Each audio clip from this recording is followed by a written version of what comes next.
Okey, apa khabar semua? Saya Cikgu Mia. Hari ini kita tengok bab 8, contoh 15, muka surat 161 dalam buku teks anda. Okey, masih soalan mengenai penyelesaian masalah yang melibatkan graf fungsi. Okey, satu graf diberi. Okey, dalam sini ada dua graf. Satu ialah yang garis lurus ini. Okey, lagi satu ialah yang bentuk parabola. Okey. Alright, dalam permainan animasi kartun Jepang ini melompat dari sebuah blok batu. Pada masa yang sama, sebiji batu akan dibaling ini ke arahnya untuk menjatuhkan Jepang.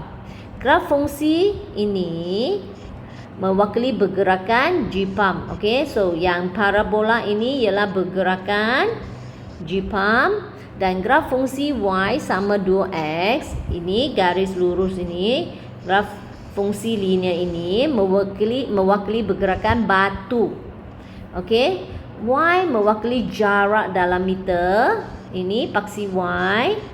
Okey, dan x ialah masa dalam saat, di mana y ialah ketinggian dia, x ialah masa dia.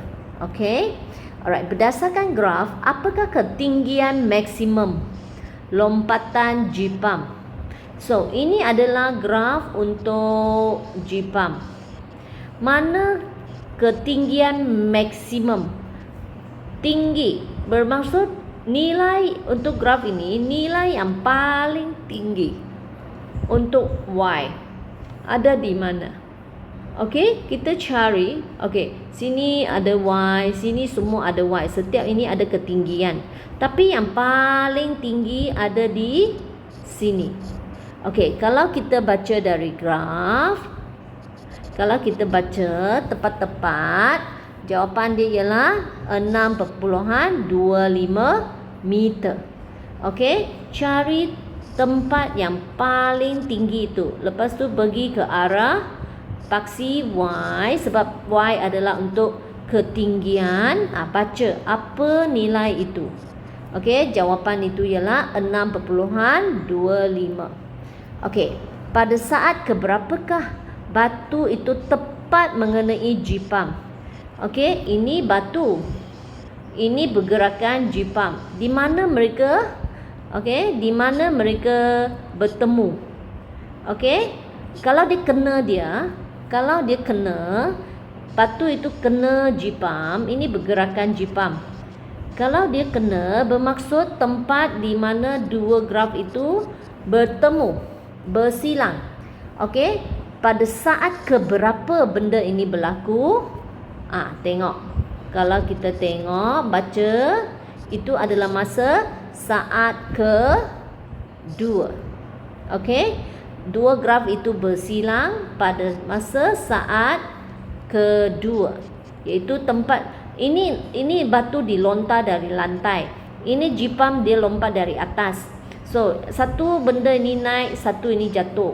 Ada satu tempat di mana dua itu bertembung, iaitu batu sentuh Jepang. Itu tempat bersilangan graf. Okey, bila ini berlaku, tengok masa, sebab ini graf masa.